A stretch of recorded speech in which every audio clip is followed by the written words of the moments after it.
E a partir de agora, aqui em nosso programa, temos um bate-papo espetacular, uma conversa aberta com o doutor Bruno Ehringer sobre câncer coloretal. Doutor Bruno, mais uma vez aqui em nosso programa e nós só agradecemos a sua presença. Eu que agradeço o convite, toda vez que chamar eu venho. Olha, obrigado. Sempre trazendo informações, reforçando, esse conhecimento em relação ao câncer que salva vidas e vem mudando o histórico, principalmente no câncer coloretal. Eu quero até que o doutor me corrija se eu estiver errada, mas as informações que eu busquei, parece que o índice de mortalidade, a informação sobre prevenção e diagnóstico precoce vem tendo resultados? O índice de mortalidade vem diminuindo ou não? Vem.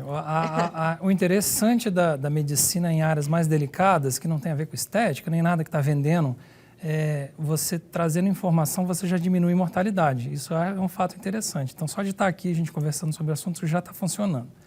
Mas realmente está tendo uma demanda por informação dos novos exames de rastreio, que ninguém gosta de fazer a colonoscopia, mas é um exame fantástico, eu explico depois.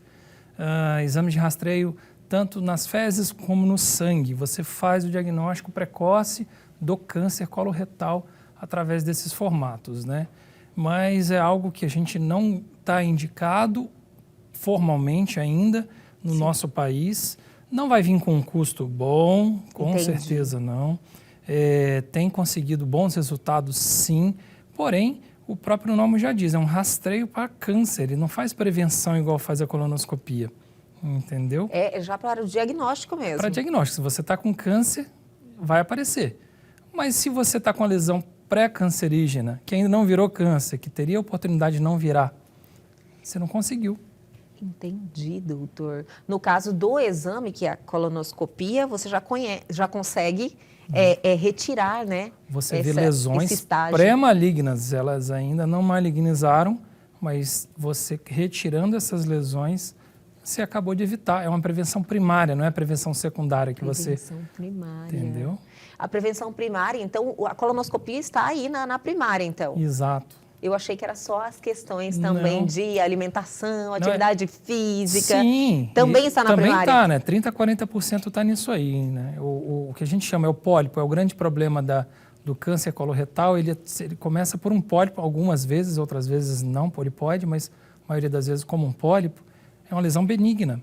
E o pólipo adora o tal do hambúrguer cheio de gordura, com aquela coisa defumada na fumaça mesmo. Ele adora aquilo para poder se malignizar. Entendi. Então, se você retira aquele pólipo, você já está curando aquela doença que poderia existir. E se você também evita esse tipo de alimentação, você evita que o pólipo surja, né? Então... Alimentos gordurosos realmente são um fator que Depende do tipo de gordura, né? Tem a gordura boa, a gordura ruim. Isso é um ótimo tema para trazer um nutricionista um dia para explicar isso aí. E também tem outros fatores na alimentação que não é só a gordura, né? O que eu gosto de falar, tem até um vídeo no YouTube fantástico, que é um pólipo, é uma pessoa vestida com a fantasia de pólipo e ele se enchendo de pizza, de hambúrguer e usando aquelas coisas, aquelas pastas todas defumadas, e aí ele vai se lambuzando até que ele cai morto. Na verdade, ele cai morto porque ele virou um câncer, né? Nossa. Então, é o tipo de comida que vai desencadear realmente... E são materiais que chocam, né? Sim, as pessoas, você fala, nossa, estou com medo. Exato. Aí, quando a pessoa assiste esse vídeo, ela começa a se preocupar em acrescentar fibras na alimentação, fazer uma alimentação balanceada, né? Parar de ir no supermercado e ir na feira fazer a compra da geladeira, né? Sim, realmente eu acredito que essas campanhas, né, doutor, essa busca de informação vem mudando aí o comportamento das pessoas, entendendo que a alimentação é algo que realmente faz a diferença quando você tem aí uma educação alimentar e também atividade física. Tudo isso e você fazer o que você pode fazer para evitar, né, doutor? E como agora está em moda falando de câncer coloretal por causa da princesa lá da Inglaterra, todo mundo acaba querendo consumir esse tipo de informação na internet. E a coisa, quando você vai procurar de forma leiga, é sempre uma informação que alguém está querendo te vender. Então, quando se procura isso de forma leiga, o que vem? Os testes de sangue, os testes de fezes, que falam que substitui a colonoscopia no diagnóstico. Sim, substitui, se já tiver câncer, né? E se não tiver, não substitui. Entendi. E aí você faz o teste negativo agora, ano que vem você está com câncer, porque você não viu uma lesão pré-maligna e não tratou, né? Na realidade, a colonoscopia tem que fazer. Tem o seu papel. Inclusive, quando esse teste dá positivo, o que você faz depois da colonoscopia? Então, precisa fazer primeiramente, né, precisa doutor? de qualquer forma. A colonoscopia, ele é um exame que as pessoas temem o exame. Ele se modernizou de alguma forma ou é um mito que o exame tem um incômodo muito grande? Modernizou, está humanizado, pode entrar o familiar agora. Olha que maravilha. A sedação agora, normalmente o pessoal está chamando a equipe da anestesia para estar junto, porque tinha sempre aquele medo da sedação, mas é uma sedação que não é total. É só para aquele momento. Exatamente, o paciente nem lembra do exame na maior parte das vezes, tá certo? Não que tem muitos não se submetem pelo medo, né, doutor? Exato, e não lembra. Não sabe. E na realidade não tem esse conhecimento, que hoje já vivemos outra realidade, né? Graças à tecnologia, as coisas vêm se modernizando e trazendo mais esse conforto. Até para fazer esses exames que antes, né, as pessoas tinham aí um desconforto. Exatamente. O problema todo, o estigma continua no tratamento, principalmente quando a doença já está metastática, né? Aí que a gente vê problemas realmente graves e eu pelo menos eu gosto de falar isso quando um paciente senta na minha frente e aí você fala que o paciente está olha, você já está com 45 anos, já está na hora de fazer a primeira colonoscopia, aí o paciente faz uma cara de sofrimento, eu falo, olha, eu entendo, mas se a doença existir e ela se apresentar assim, dessa forma, você vai ver que o sofrimento é um pouquinho maior, é melhor passar por isso.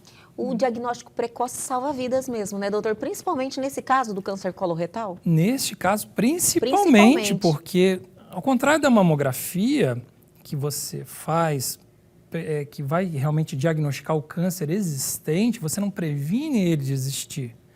A colonoscopia previne o câncer de existir, né? Então, realmente, então, é um exame que precisa ser obrigatório. É um divisor de águas. É um divisor de águas. Divisor de águas. O doutor falou 45 anos, antes era 50, já diminuiu ou só a questão genética? Já diminuiu. Tem alguns dados que são interessantes a respeito do câncer coloretal nas pessoas mais jovens. Se você classifica aquela pessoa como jovem, tendo câncer coloretal, metade delas vão ter ainda menos que 40 anos. Olha só. Para ter câncer coloretal. Então, é uma coisa que acontece, tem acontecido, tem aumentado a frequência dia a dia. De pessoas jovens desenvolver a doença. Isso. E por isso que os algoritmos baseados em estudos com os especialistas, vendo as incidências, também diminuiu a idade para ser indicada a primeira colonoscopia. Isso tem que ser indicado ainda mais cedo se você tem algum fator genético, hereditário, voltando àquela história do hereditário. O câncer é genético, mas 95% para mais não é hereditário. Você vai desenvolver a mutação ao longo da vida, ao longo do seu hambúrguer, da sua pizza, da sua obesidade, sedentarismo e uma mutação aleatória. Às vezes tem até aquele esportista também que vai ter o câncer coloretal. Desenvolve uma mutação assim, que não é programada, ela é adquirida mesmo. É a questão genética, até a porcentagem é baixa, né, doutor? Porque muitos se confortam porque, não tenho nenhum histórico na família. Olha, mas isso aí não garante que você não vai ter, tão baixa, né? Uma doença. É a terceira incidência. Terceira incidência? De câncer, né? Se você trouxer todos os órgãos do trato gastrointestinal, é a terceira incidência de câncer. Terceira? Então... a primeira é? No homem, a próstata, mulher, a mama, sempre. Mulher, Quer dizer, pele para todo mundo. Pele é o maior órgão do corpo humano. Pele para todo mundo. Entendi. Entendeu? Mas exclui-se pele, porque pele cura de uma forma muito fácil se você fizer o diagnóstico precoce, fizer a cirurgia. Né? E usar protetor solar também, você vai fazer a prevenção primária.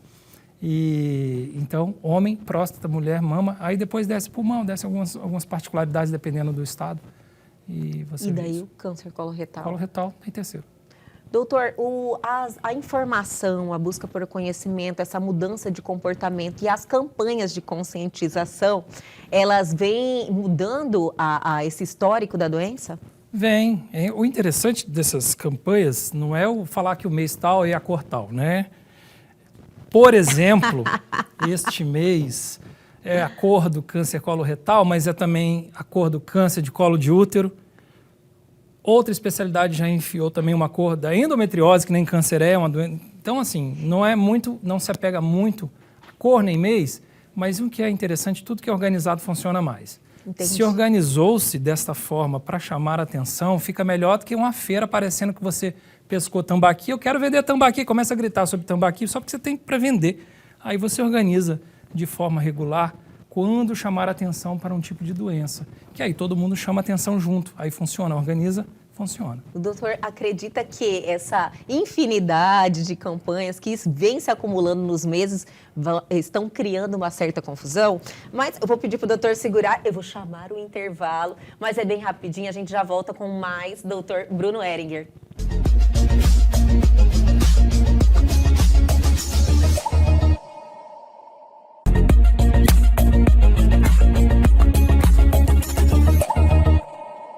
Estamos de volta neste programa maravilhoso, aproveitando a presença do doutor Bruno Heringer, oncologista clínico, que sempre está colaborando aqui com o nosso programa, passando informações, mudando aí o comportamento das pessoas, quebrando esse medo das pessoas em falar sobre câncer. Eu acredito que nesses 4 anos que nós estamos aqui com o programa e com a presença da oncologia, e através desses grandes profissionais, a gente com certeza mudou aí um histórico de muita gente, né, doutor? Com certeza. A prevenção é informação, né? Prevenção é informação. Não é tecnologia para exames, nem nada disso, não. Se você tiver informação, você já consegue se salvar.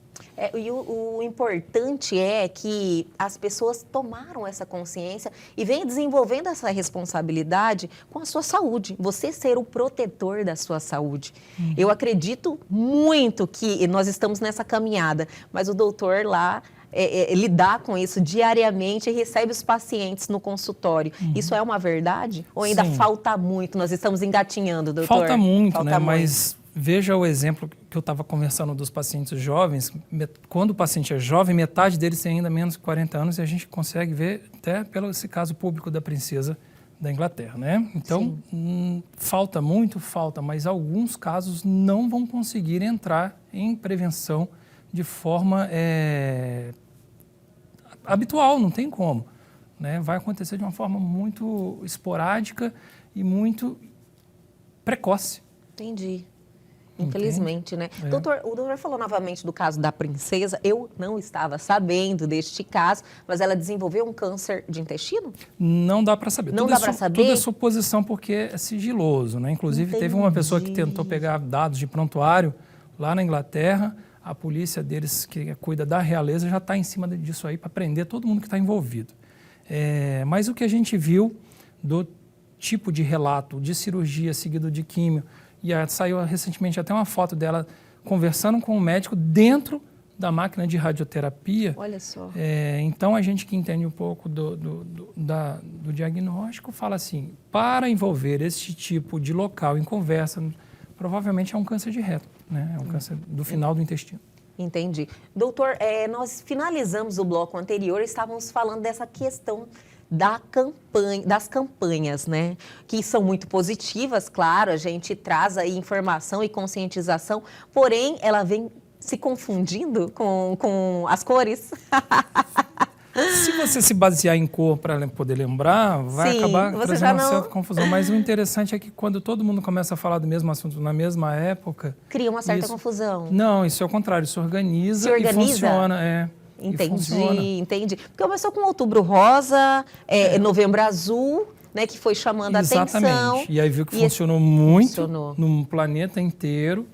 E aí todo mundo abraçou quis puxar o ano um todo. Problema grave que existe no seu pequeno nicho ali de trabalho. Eu tenho que concordar, porque nós fazemos nossa pesquisa, né, para trazer os temas aqui e as pautas para o programa, e a gente se confunde aqui, fala, nossa, quantas cores tem nesse mês? Exatamente. Não gosto de me apegar, não, mas é interessante isso. E, por coincidência, foi a pesquisa, se você tiver uma ferramenta no Google para saber qual é o tema quente, por conta do caso público, eles estão pesquisando bastante sobre câncer coloretal. Câncer coloretal, então é o tema do momento. E aí vem outro problema, né? A quantidade de gente em consultório perguntando sobre um remédio que saiu, sobre uma pesquisa recente que mostrou que conseguia se curar câncer de reto até metastático sem nem precisar operar. Nossa! Uma coisa assim, Fake news? Não, verdade. Verdade, doutor. A notícia boa é que é verdade, mas Olha tem uma só notícia que ruim. Por que notícia ruim? Menos de 5% das pessoas vão ter o tipo de câncer que é responsivo a esse remédio. Entendi. É muito raro, é muito raro. Até hoje eu tive um caso de uma paciente, inclusive está curada, porque não era metastática, mas eu fiz a pesquisa do tipo de tumor dela e deu positivo. Só tive esse caso até hoje. Olha que eu já passei, fiquei 2 anos trabalhando em Barretos, que são 30 consultas só de manhã, mais umas 30 à tarde. Então você vê muita gente. Entendi. Tive uma paciente. Doutor, em relação a tratamentos, remédios, existe alguma modernização, novidade? Só essa? É essa, mas a modernização ela vem cada vez mais na individualização do tipo de tumor. Igual eu falei, descobriram esse Tratamento remédio mais pessoal? Porque descobriram esta mutação, essa apresentação específica do tumor e aí conseguiu usar um remédio que atua ali. Então tem cada vez mais ampliado o leque de estudos de genômica dos tumores para encontrar checkpoints, que a gente fala assim, locais de terapia-alvo para algum remédio funcionar, porque tem muito remédio baseado em local da via da divisão celular, o tumor se divide muito, né? Por isso que ele... Sim. E aí tem remédios que são baseados em locais específicos da divisão celular para atuar. Então, o que tem funcionado, que a gente vê em pesquisa, são esse tipo de ampliar o leque desses painéis genéticos que a gente chama. As pesquisas atuais são nesse sentido? Painéis genéticos, exatamente. Painéis genéticos. E aí, inclusive, já descobriram que o câncer do intestino ele não é igual entre si. No intestino, que a gente tem um lado do intestino que sobe, que desce, que vai transverso, depois Podem desce. ter vários tipos? Pode. Não. A resposta é sim e não. Sim, né? É o mesmo tipo, mas molecularmente, é por isso que eu falando que veio, o que a tecnologia trouxe, é que mostrou que eles são diferentes e respondem diferente, remédios diferentes. Entendeu? Senhor. Então é nisso que tem sido a modernização. Mas esse é para o paciente... Mas é um conhecimento importante, né, esse doutor? é para o paciente que está metastático, né? É o que não vai curar, mesmo sabendo do detalhe que é um dos poucos tumores que mesmo metastático ainda tem chance de cura. Olha só. Ainda tem. Dependendo do tipo de metástase. Dependendo do estágio? Dependendo do tipo de metástase. Entendi. E da quantidade, do tamanho, onde que está, enfim. Então, mas isso é um dos poucos que isso acontece. Então. E aí, esse tipo de pesquisa, baseada em painéis genéticos, é o que está acontecendo no momento. Entendi, doutor. Então, hoje, para fazermos aí o alerta para as pessoas, é nesse mesmo sentido. Prevenção, diagnóstico precoce. 45 anos já está indicado. 45 Histórico anos. familiar positivo tem que ser uns 10 anos antes do parente, o primeiro parente acometido, o parente mais novo, parente de primeiro grau, né, que a gente considera mesmo. Sim. E síndromes genéticas já conhecidas na família, também já começa antes. Tem um tipo de doença que é aquela polipose familiar, idiopática, ela inclusive já preconiza cirurgia antes de entrar na adolescência, porque a incidência de câncer, se você deixar na adolescência, o paciente tem muito pólipos já de forma hereditária, aquilo vai virar um câncer, então tem até que fazer cirurgia preventiva. Então depende da sua classificação de risco, 45 de forma geral. 45 de forma geral. Isso. Então, tenho certeza que muitos aí já têm que ligar esse sinal de alerta, né? Já Sim. buscar aí os profissionais e esse pedido e fazer a prevenção através da colonoscopia. É todo ano não, depende do tipo de achado que vai ter no exame. Nossa, e não é anual, então? Não é anual. Geralmente, raramente anual. Raramente anual. Raramente Tudo anual. depende do resultado. Do resultado do exame. Olha que maravilha. Então, é importante mesmo você ter na sua agenda aí 45 anos, tem que fazer o exame. Exatamente. Doutor, olha, eu quero te agradecer muito pelas informações. Sempre faz a diferença, né? Trazer aí essas novidades e trazer também esse alerta para as pessoas que estão nos assistindo através aqui do nosso programa e com a oportunidade do seu conhecimento. Obrigada por mais uma participação. Eu que agradeço, fico sempre à disposição.